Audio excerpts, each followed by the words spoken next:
for the Seychelles. That's where our new home is now. Hey. That was some operation we had, huh? 9 years ago. Carving out our own world. Making our own future. And they took it away.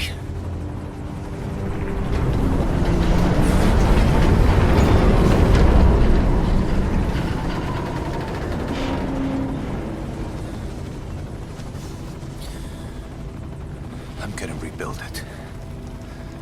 Make a new place. Together. That we can call home.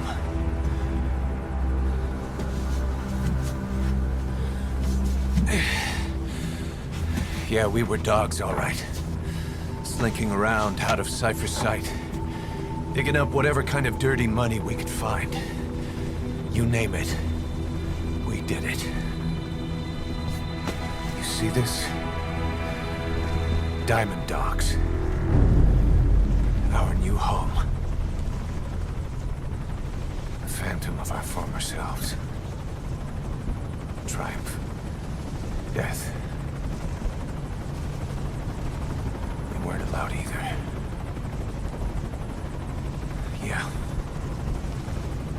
I remember it all.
Snake. Why are we still here? Just to suffer. Every night, I can feel my leg, and my arm, even my fingers. The body I've lost, the comrades I've lost, won't stop hurting. It's like they're all still there. You feel it too, don't you? I'm the one who got caught up with Cypher. A group above nations, even the US. And I was the parasite below, feeding off Zero's power.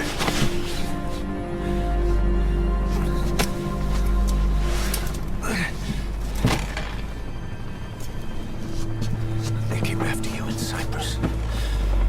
Then Afghanistan. Cypher just keeps growing. Swallowing everything in its path. Getting bigger and bigger. Who knows how big now? Boss.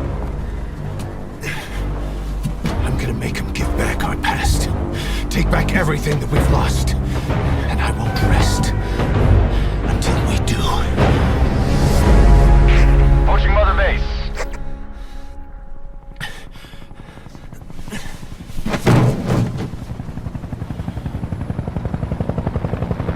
Our new Mother Base.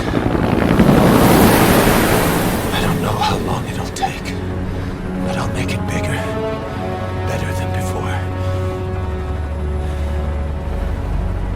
God, what should I do? Boss? Tell me. Tell me like you used to.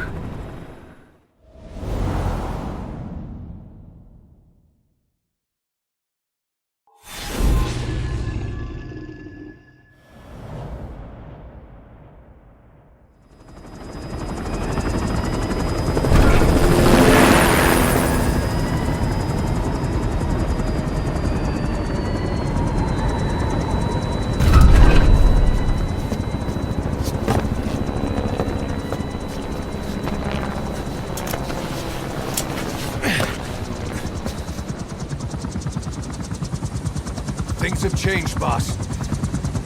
We pull in money, recruits, just to combat Cypher. Rubbing our noses in bloody battlefield dirt. All for revenge. The world calls for wet work, and we answer. No greater good. No just cause. Cause. Cypher sent us to hell. But we're going even deeper. I know. I'm already a demon.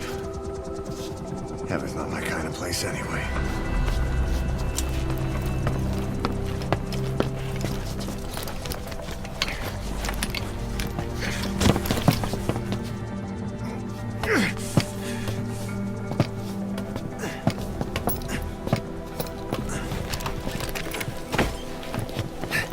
Dogs of war for 9 whole years. That ends today.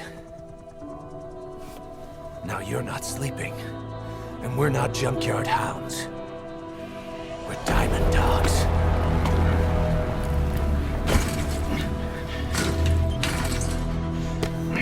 Let them talk.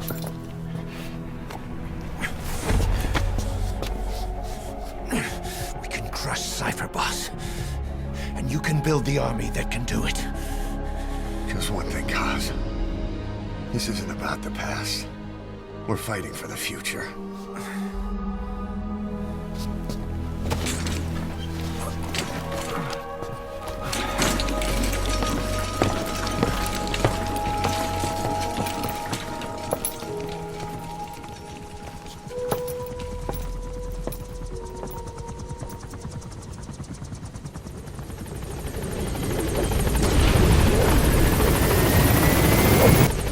There's something I want to talk about. It concerns the running of Mother Base. Come meet me. Okay. This base belongs to you now. Make Diamond Dogs the force it deserves. Like any organization, we need good people, and we need to make good use of their talents. Miller asked me to lay that out for you.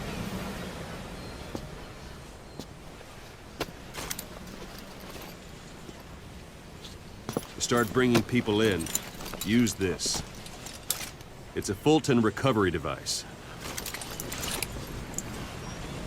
When you're in the field, use it to extract any soldiers or prisoners you want back here.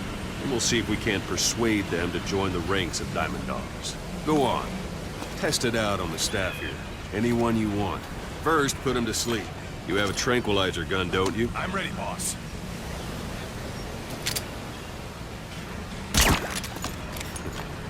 That won't work on me. I've had drug resistance training. First, put him to sleep. You have a tranquilizer gun, don't you?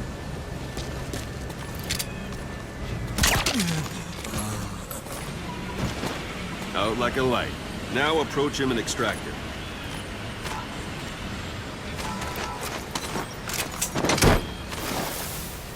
Good.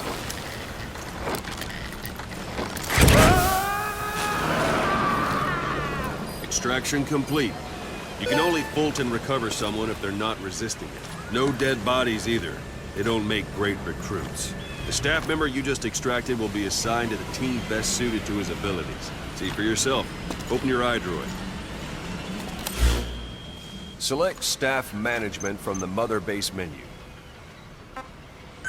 So that staff member was placed on the R&D team. The R&D team is in charge of developing all kinds of weapons and items that will support you on missions. Take a look at the development list. Select weapons items under the development heading. What's wrong? Go back to the Mother Base menu. Select weapons items under the development heading.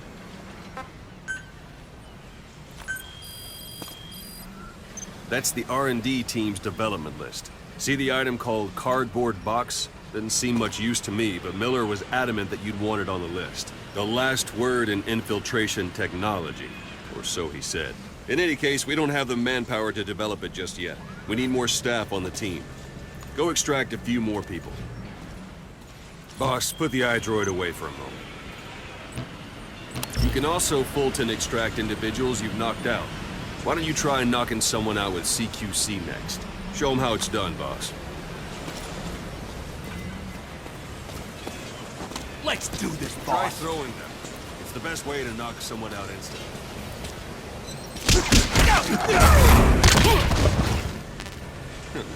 I suppose that works.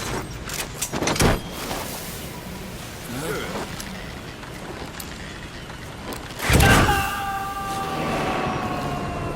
Extraction complete. One thing I should mention. A Fulton extraction won't always be successful. If the person is injured, the shock of it could kill them. And if the weather's unfavorable, well, they could end up going missing. You can determine the chance of success by approaching the person you want to extract. If you want to be sure you can get them out, best carry them to the chopper instead. All right, extract the next staff member. Extract him. Use Don't pull any method you punches. like. Start by knocking him out, or you can put him to sleep.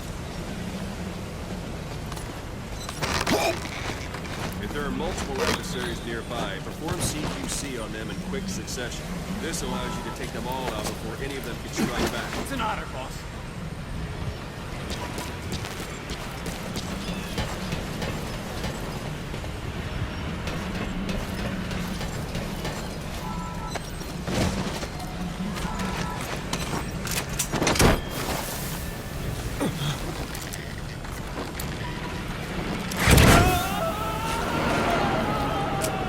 Boss, now that we have more people on the R&D team, its level has gone up.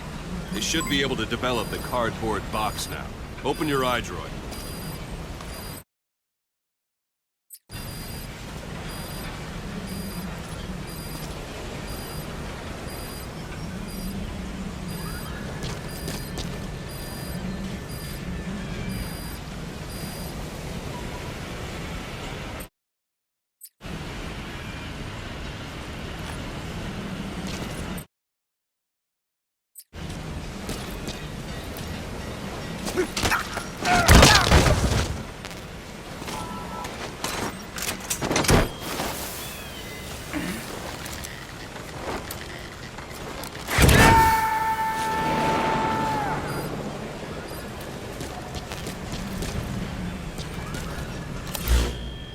Select weapons items under the development heading.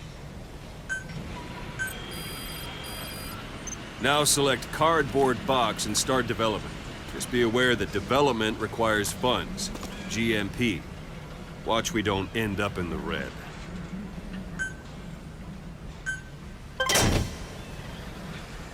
Development has finished. You can have the support unit supply you with weapons and items you've developed. Think of it as your own personal delivery service.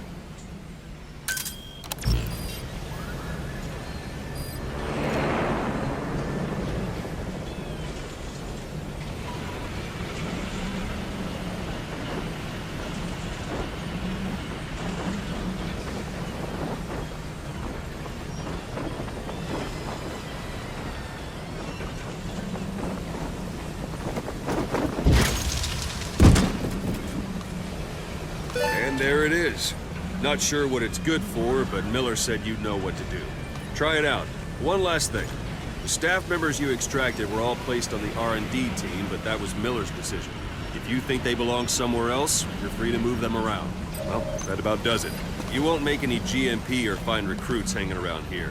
Board the chopper when you're ready for a mission. Open your iDroid and select a landing zone to tell it where to pick you up. Or if you're still in the mood for knocking guys on their asses, you can stay around here a while. Give the men some practice. Just come pay me a visit.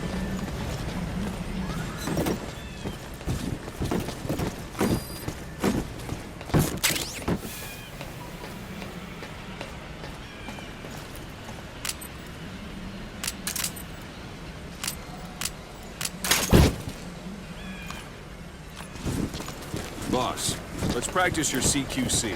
Begin by grabbing it.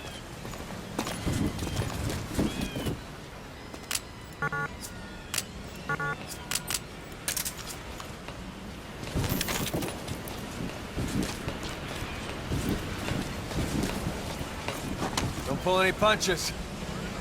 Once you've grabbed someone, you're free to do as you like. Interrogate him, knock him out, kill him. Scratch that last one for now. Go ahead and knock him out.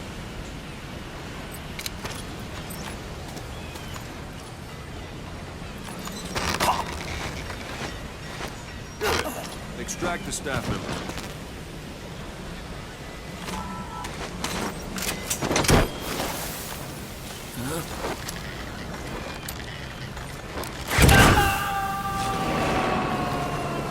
Now for fist fight. Strike an adversary repeatedly to knock him out. He'll stay unconscious for longer than if you throw it.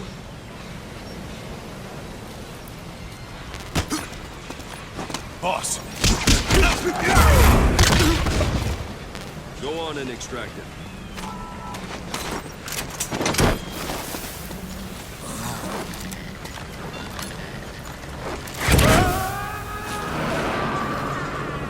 Starting to feel like yourself again? The rest will fall into place with some time in his feet. Go ahead and call the chopper from your iPhone.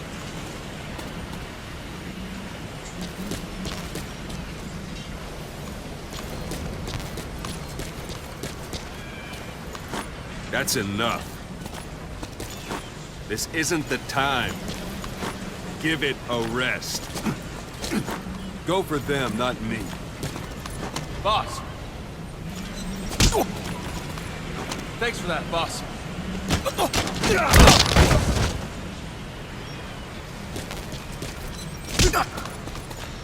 Thank you, boss.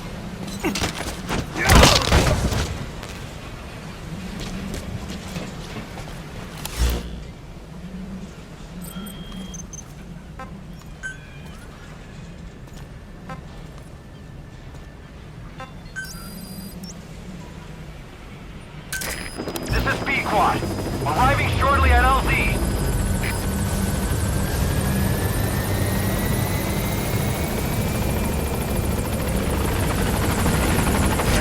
This is Pequod, on station at LZ.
Boss, I know you haven't been back long, but I've prepared a list of missions for you. Open your iDroid.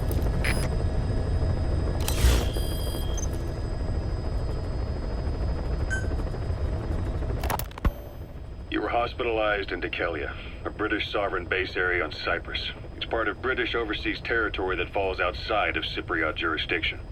You got moved from Cuba's Little America right into Cyprus's Little Britain. Why Dekelia? The UK and the US remain close allies. The last place Cypher would think to look for you is inside their own system. That's what kept you safe in British military hospital for 9 years. The safest place from a whale is inside its own belly. You were a regular Geppetto. Well, it wasn't Pinocchio who led me out to safety. So who was that guy? Cypher went so far as to attack British territory, burning their own ally. That's how badly they wanted you dead. He said I was in a British military hospital. But the doctor had a Greek accent. They hire locally. Easier to trust them. Dikelia is also home to Greek Cypriots, after all. What about the Turks? They haven't returned to the south. Not yet. The Cyprus dispute is still a long way from resolved. The country is just as split as it was in '74. Turkish Cypriots in the north, Greek Cypriots in the south. Between them, the Green Line, the UN established. And Dikelia sits right on top of it. It does. Part of the buffer zone between the two groups. Another reason it was the perfect place to hide you. Easy to spot any outsiders snooping around. So how do things stand? Now, last year, the Turks declared that the Turkish Republic of Northern Cyprus is an independent state, though it's only Turkey that recognizes it. In the past, the Greeks and Turks lived side by side in the same villages. There are reasons to fight. Those came from the outside. Greece, Turkey, Britain, America, they all had their own stake in pitting the two sides against each other. But once you spark something like this, it's impossible to control. Both sides build up grudges like debt, without the foresight to see that each act of revenge just fans the flames. And then it's too late for other nations to rush in with peace talks. The embers keep on smoldering. Each nation's arrogance only breeds anarchy. The world is paralyzed by this hunger for revenge. Cyprus is no different.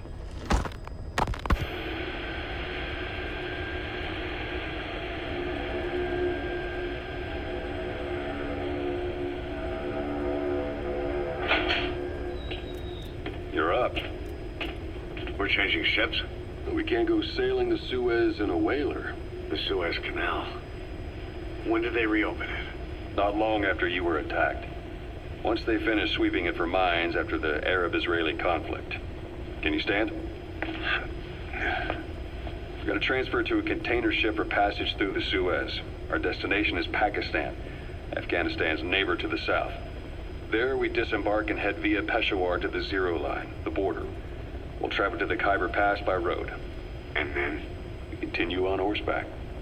Afghanistan's main roads are under Soviet control. We'll need to go around them. It'll be all narrow, winding paths through the mountains. We'll do better on horseback. It's a local guerrilla tactic. They use the higher ridges to avoid air recons. Then they charge down the mountains for ambushes. The Soviets still haven't devised a counter-strategy. Our time frame is only half as much as we really need. It'll be a tough march.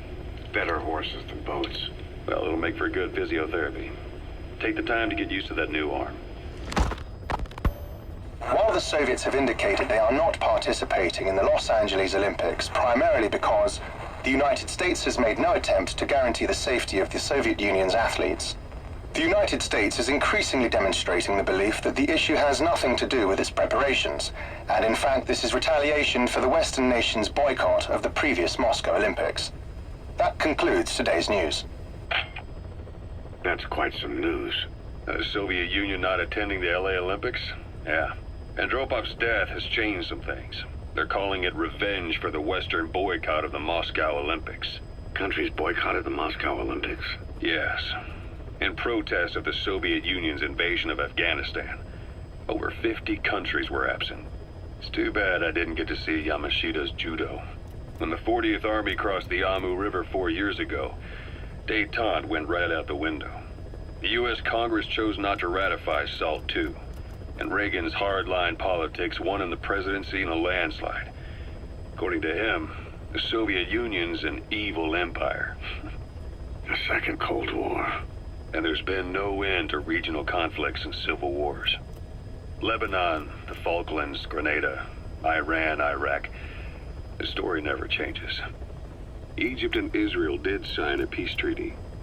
But then the driving force on the Egyptian side, President Sadat, was assassinated afterward.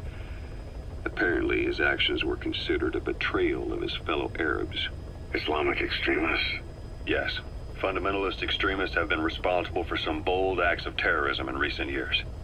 We've had extremist students in Iran take U.S. embassy workers hostage, and suicide bombings in Lebanon. Over 300 foreign soldiers stationed there have been killed. The countries have yet to develop an effective means of dealing with terrorism.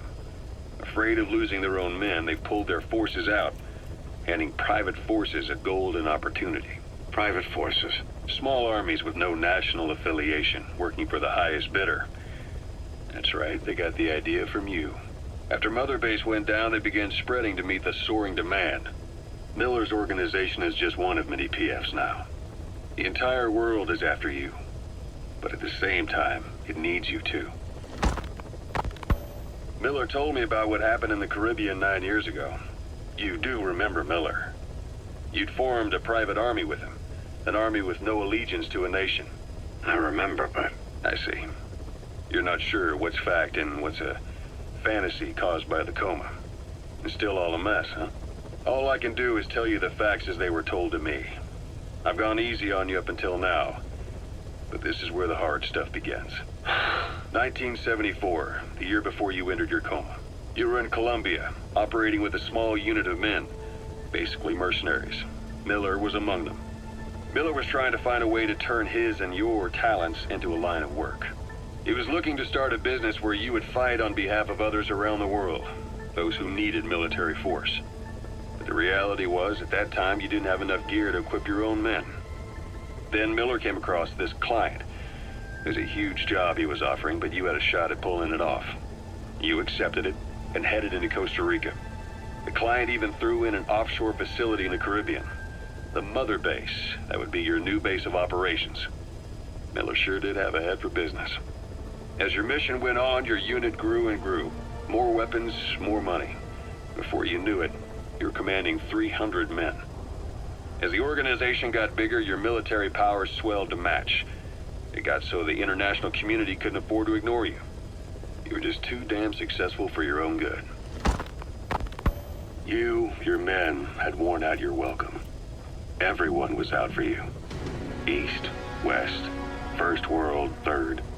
It was only a matter of time before someone took you down. And that was XOF. Officially, they're an anti-terror unit under the CIA. In reality, they're Cypher's private strike force. They lured you to Cuba using Chico, the Nicaraguan revolutionary kid, and Paz, a mole who worked for Cypher as bait. While you were gone, XOF, posing as a nuclear inspection team, stormed Mother Base. At the same time, C4 they placed on the strut legs went off. The whole thing went down in minutes. XOF. Kisses and hugs followed by a big FU. All because of Miller's blind spot. A back door into Mother Base no one suspected. You remember a certain scientist. Huey was responsible for bringing the inspection team on board, giving the enemy a perfect opportunity to hit you at home. You were returning from Cuba when it happened. Mother Base came damn close to taking you with it into the Caribbean. Those of your men out on assignment returned right away. They refused to believe the wreckage in the water they found was Mother Base. But they checked the coordinates again and again, until reality finally settled in. You were supposed to die that day. That was XOF's primary objective. As far as most folks know, you did. The first doctor to see you wasn't even sure what he was looking at. Before they'd even finished operating, your men moved you to that hospital in Cyprus. It was a woman named Eva who arranged that. Rings a bell, huh? Most men in your condition would have been written off right from the start. But you survived. You went straight down to hell, and they pulled you out. Your eye wide open. Full of venom. The days of naked Snake are long gone. Welcome back, Venom Snake. This world still needs you. Here, Snake, try this on. A prosthetic arm. Yeah, Miller was calling it the arm that wasn't there. The physiotherapy's going well. Your arm's bulked up enough for it to fit. There. Perfect. A little time with it, and it'll work better than the real thing. What do you think? Huh. I can still feel my real arm. Well, you better get used to this one quick. You have any pain? Every now and then. Where? My fingertips. My left fingertips. Sounds like phantom pain. Your brain still remembers your old hand. Yeah. What about your vision? Can you see okay? Yeah, at the moment. Now, the shrapnel in your skull is pressing on your optic nerve. I'm told any hard impact could have an effect on your visual cortex. Yeah. The doctor mentioned that. Your brain might process visual information incorrectly. In other words, you could have hallucinations. You might see things that aren't there, or not see things as they really are. You experience any of that? I think so. When? Right after I wake up. Colors look faded. Colors, huh? Well, that's not a major concern in and of itself, but it could mean the difference between life and death in the field. You'll need to watch out for that. I will. All right. You should continue your physio. We'll be arriving soon. It's the last chance you'll get. Ocelot. I hear they started calling you Shalashaska in Afghanistan. What's that about? You know the term Sharashka? It's slang for a suspicious, hastily thrown together organization. The word became associated with a type of forced labor facility in the Soviet Gulag system. OKB scientists and engineers who'd been convicted of crimes were sent to a Sharashka for forced R&D. The Sharashkas were supervised by Lavrenti Beria of the NKVD, the secret police, under the official name 4th Special Department. Forced research? That's not very different from what we do here. Diamond Dogs is different. Everyone here believes in you. Regardless of where they came from or why they're here, they revere you. And they're fighting because it was their choice. And if it wasn't, they'd leave? Who knows? That's our reality here, whether it's real or not.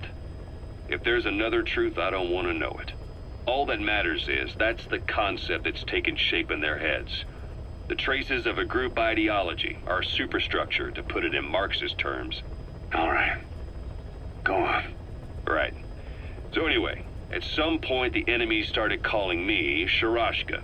This was after the war in Afghanistan broke out. While I was keeping an eye on you in that hospital, I was also heading up interrogations here. The men I broke gave up their comrades and families, everything they wanted to protect them most. No real cause for it. I just let myself get caught up in the old Russian pride. And suddenly I received the honor of becoming Special Interrogation Advisor to the forced labor camps. But the more men I interrogated, the more people saw me as just that, the interrogator.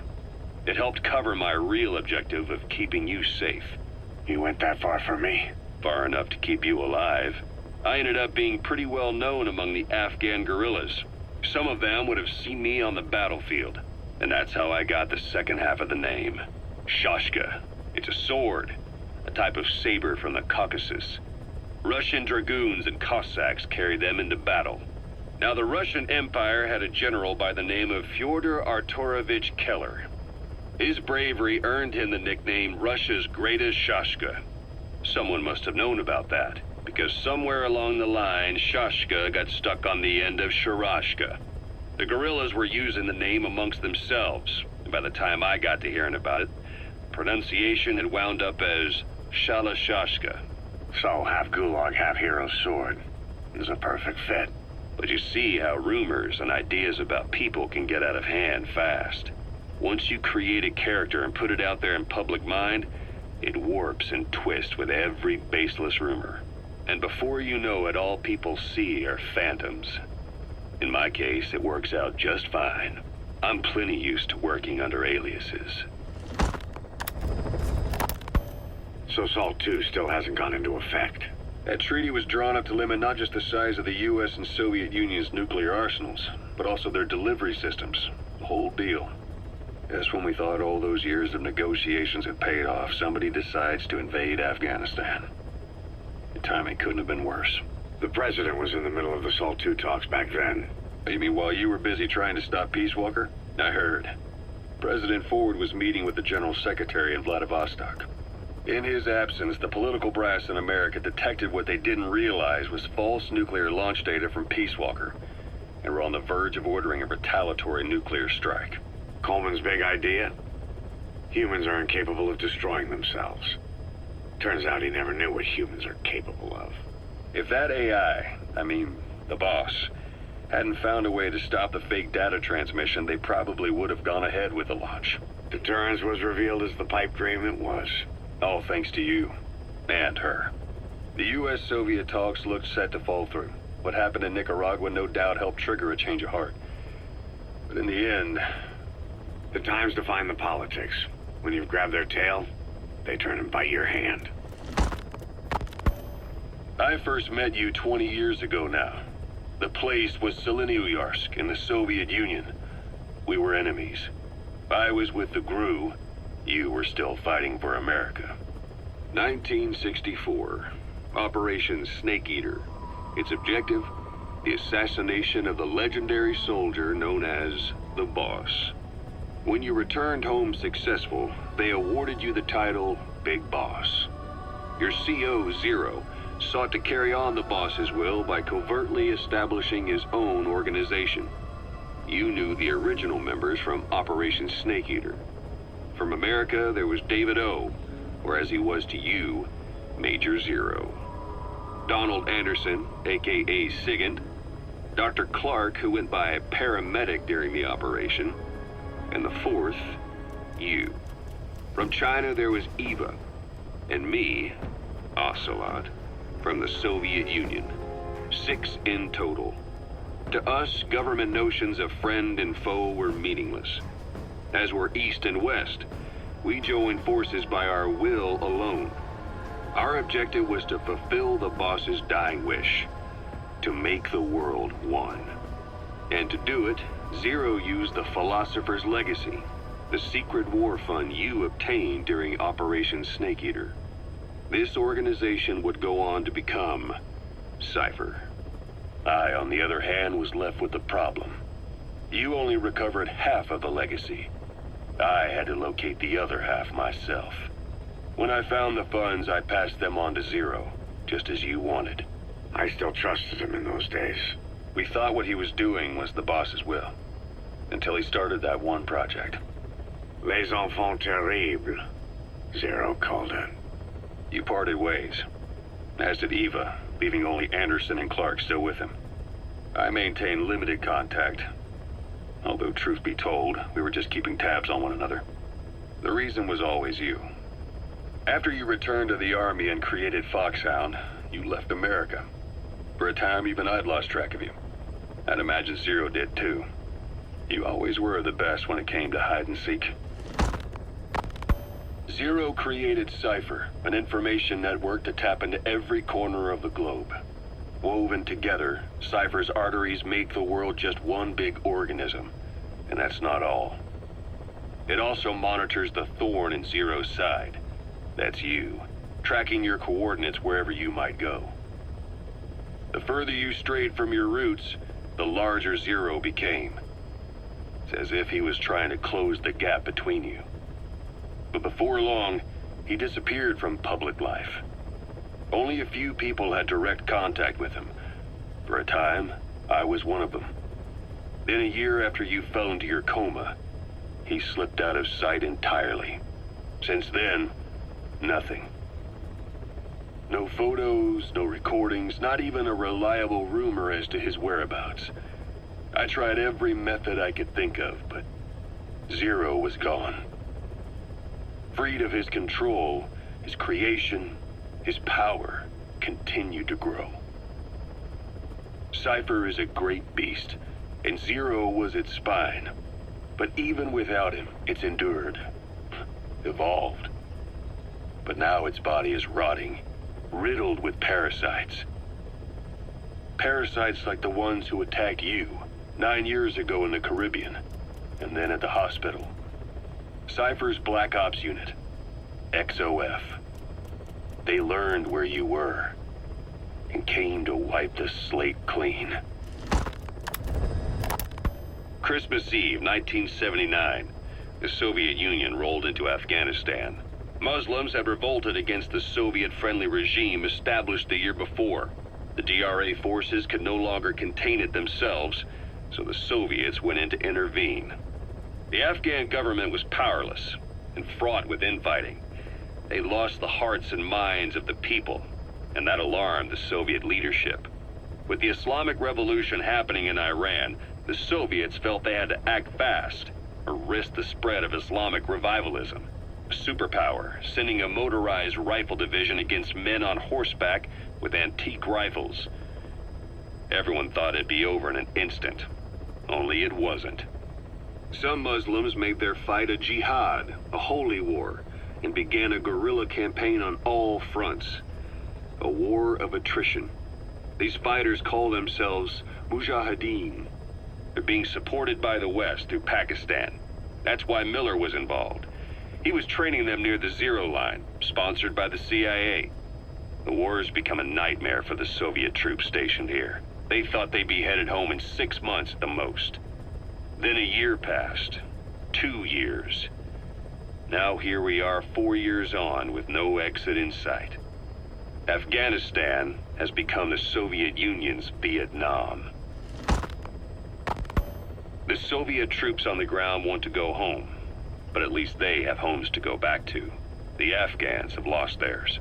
The Soviets destroy the kishlaks, villages, wherever they can. They burn down homes and fields, fill in wells, turn pastures into minefields. It's created a mass of refugees who fled to Pakistan. If the Mujahideen are fish swimming around the villages, the Soviets will go so far as to dry out their ocean. But this has had a big price. There's bitter resentment among the Afghans, and they're taking out their anger on the soldiers on the front lines. Among the Mujahideen are the Pashtun people. They're fiercely devoted to their code of Badal, or revenge. Soviets they've captured have had their hands, feet, and noses cut off before being left to die at the side of the road, just to show their comrades what they're capable of. Friendlies who come across them can do nothing but put them out of their misery. Then they burn down another village in retaliation. And the cycle of vengeance goes on. Snake, I wanted to ask you about the man on fire. What do you remember from the hospital? Anything we can use? Well, he took off the moment the sprinklers started up. Sprinklers? The fire system? And when he got sprayed with water from the burst pipe, it slowed him down. When we escaped on horseback, he wouldn't cross the river either. And then it started to rain. And he disappeared. Water against fire. Is it that simple? I mean, it makes sense. It's just hard to believe it would work on a guy like that.